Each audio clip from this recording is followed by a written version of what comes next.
Hey, so welcome back to the August 365 Pay It Forward Talks here at Life Coach University. I'm Norma Frahn, and I'm a life coach for weight loss. And all this month, I'm sharing concepts from my Weight Loss Your Way coaching program. So, if you're new to Life Coach University, we are a pay it forward platform, which means that the only cost to participate in any of our pay it forward talks is your promise to pay it forward with some act of kindness. So we'd always like to hear about what you're doing, what acts of kindness you're taking out in the world. And if you'd like, you can go over to the website, lifecoachuniversity.com, and leave a testimonial for us. Tell us what you did to pay it forward out in the world. All right. As a reminder, in this and any of my talks, if you have any questions about what we're covering today or anything about weight loss your way in general, you can click the Q&A box at the bottom of the screen and I'll be sure to answer all of your questions at the end.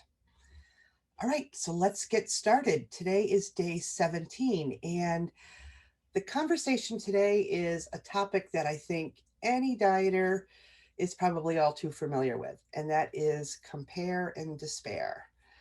Now, as someone who's battled my weight my entire life, I know what it feels like to constantly be comparing myself and my weight loss progress to someone else. I also know what it feels like to let all of that go and follow my own path. And that's what I want to share with you today. So, why do we do this compare and despair thing? Well, I think some of it is really related to our primal instinct to fit in.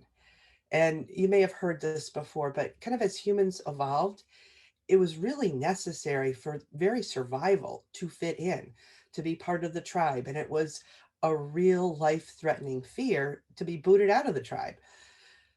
So, fortunately, that's not as important as it was back in the caveman days, but our brains haven't caught up yet.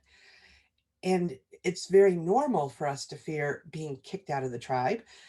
And it's still a real thing to our brains. So that's part of the reason diet culture, I think, has become so attractive to us. It kind of lures us in with promises of acceptance and happiness once we lose the weight, which has created this insidious belief that we are somehow not good enough at our current weight and in danger of kind of being kicked out of some imaginary tribe or ostracized because we don't fit the acceptable image. So when we're always comparing our progress, our bodies and our processes to someone else's, more times than not, we think we're coming up short. So you've heard me say this before. We are all unique individuals with unique bodies.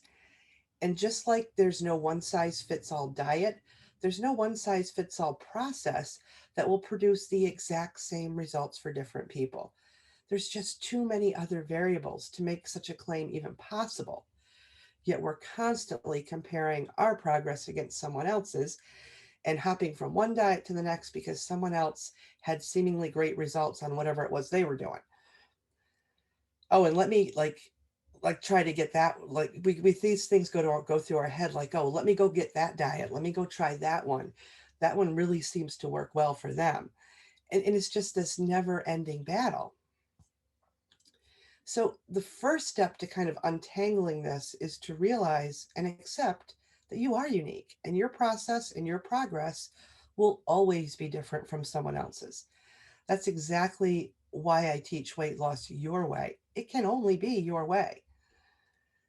And I've talked about creating a big list of whys before. What you really want from weight loss, like why are you doing this? And we talked about celebrating your wins. Now, these are two things that serve yet another purpose, and that's to help you keep in your own lane and focus on your process and your progress. So, really give some thought to why weight loss matters to you and how you're going to celebrate the wins along the way.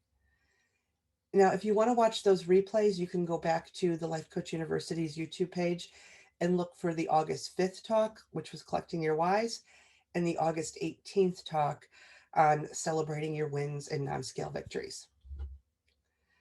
Now, another great way to set yourself up for less compare and despair is to kind of declutter your life from the things that trigger comparison, like social media, for example. This is a big one. Unfollow and delete accounts that cause you angst and send you to question whether or not you're measuring up. For example, I used to follow weight loss success stories because I told myself it was motivating to see other people's success. What it was actually doing is causing me to doubt myself and my own process. I would jump around from diet to diet because some stranger I'd never met before lost a bunch of weight on some other program. Or I'd sit there thinking, well, that'll never be me. This was just toxic to my progress. So I stopped and I decided I was going to be my own success story. Now, don't get me wrong, I still love a good success story, and I encourage my clients to share whatever makes them happy about their journey.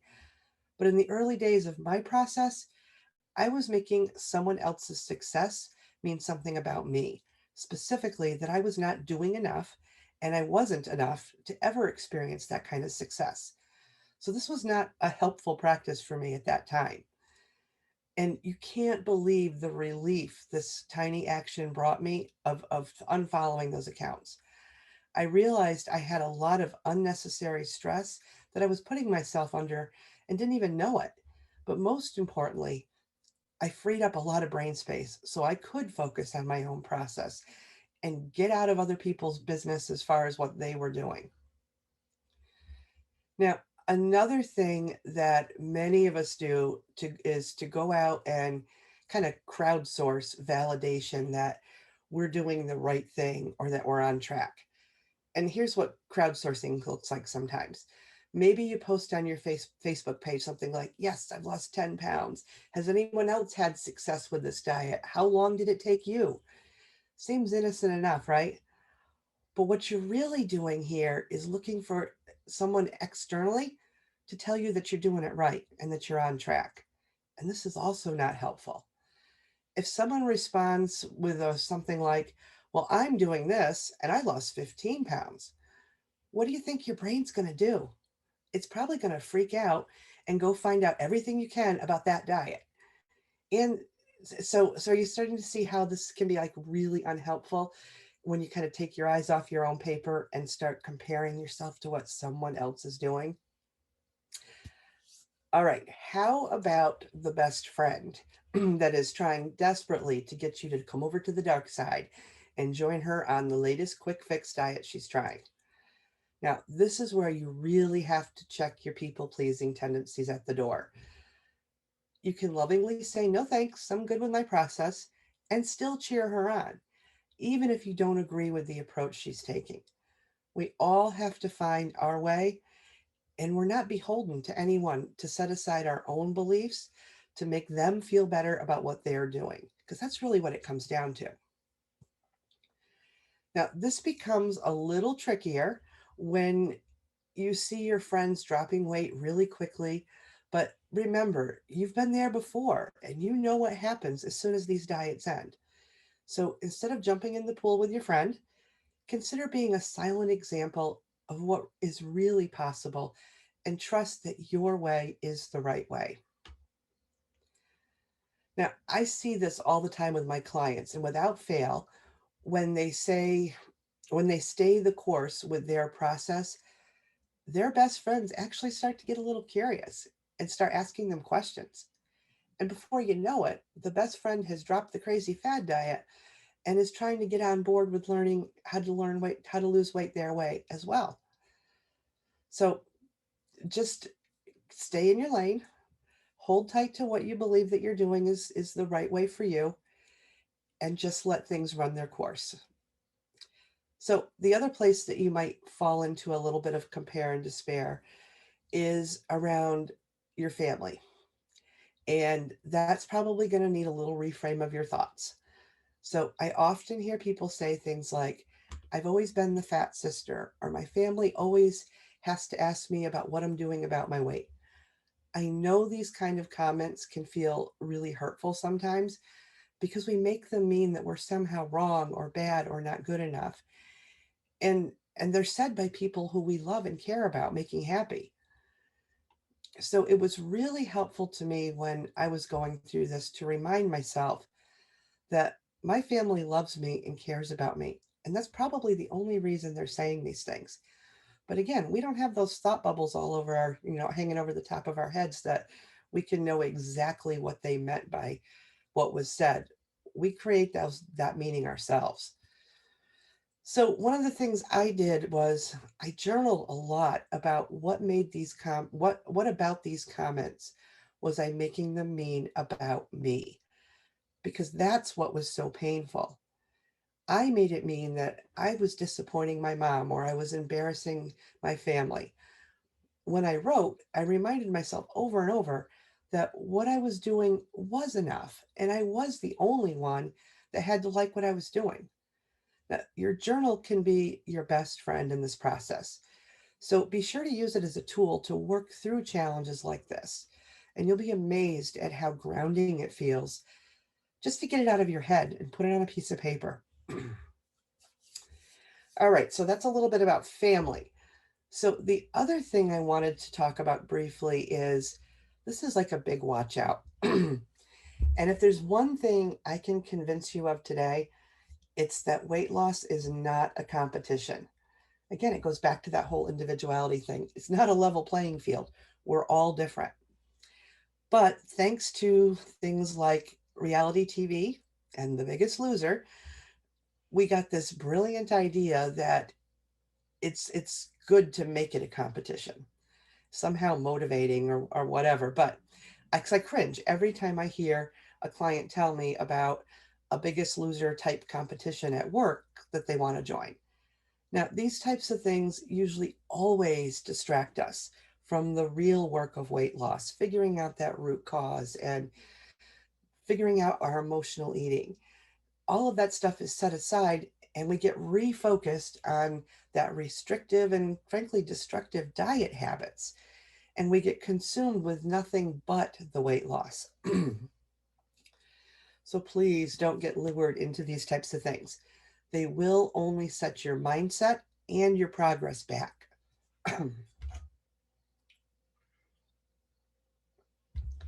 Okay, so compare and despair is real, and it's not your fault. Like I said in the beginning, we're just wired that way, and the diet industry knows it.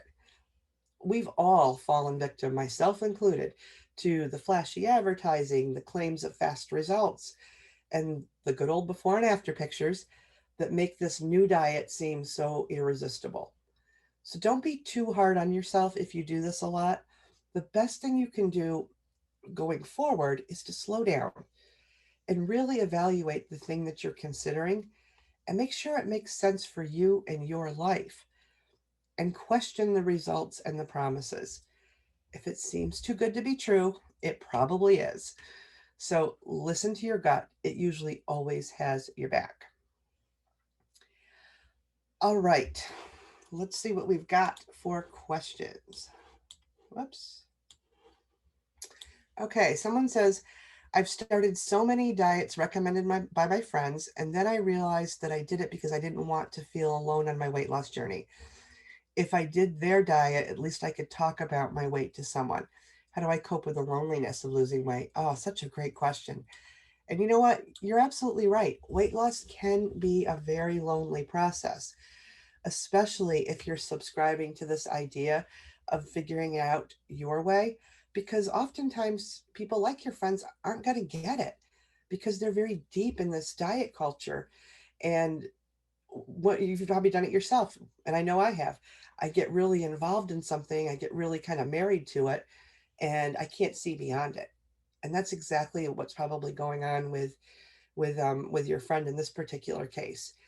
Now, there's lots of ways to think about this a little bit differently. I always recommend you go back to that journal and pretend it's a friend. I know it sounds corny and hokey, but just write about what you're feeling and what you're thinking, and just try to get in a little bit different headspace. It feels lonely, but it's really you're working on you, and you're the only one that can make those changes.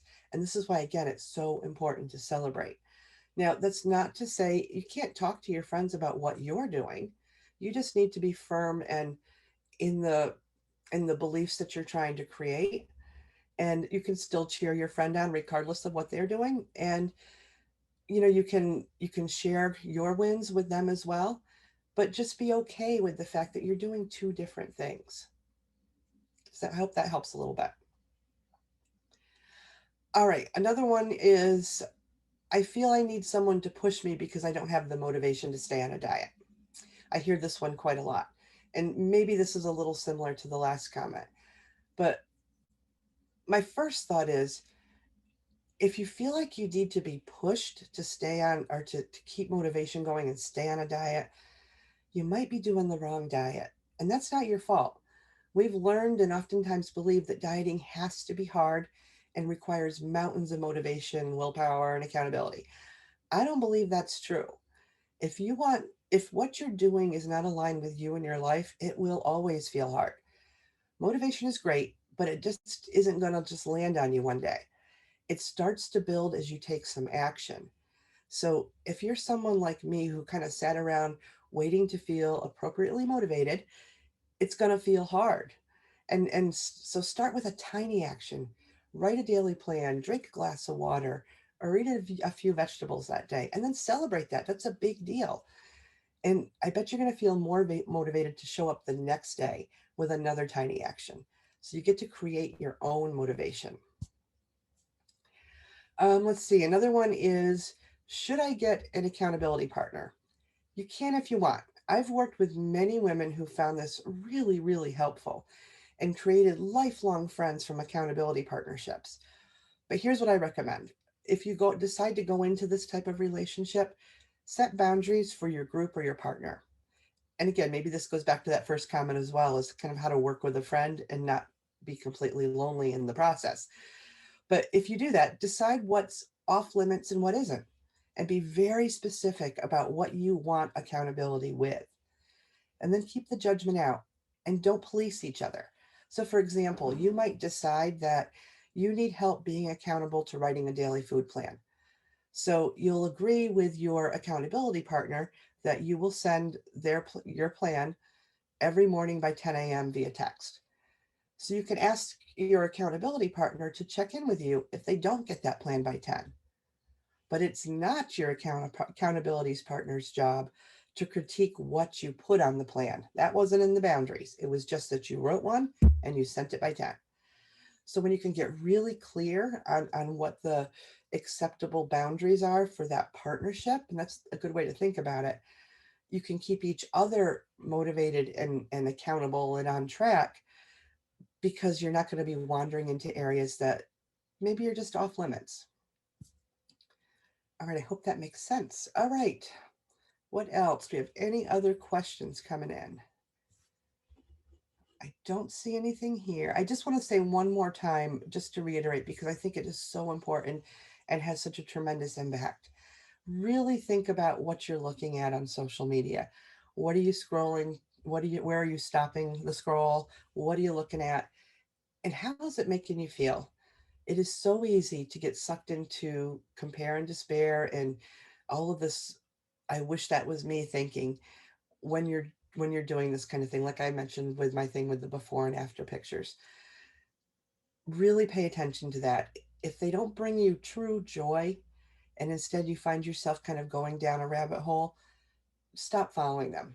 Same thing with apps. If you're using a bunch of apps to track things, and especially things like calories and that kind of thing, try deleting those apps just for a bit. You can delete them and your account doesn't go anywhere. You can always bring them back if you want, but just try deleting things for a week or so and just see what it feels like to not be beholden to an app or to a social media account or whatever it may be that you're kind of grasping on with these thoughts that somehow you're just not measuring up.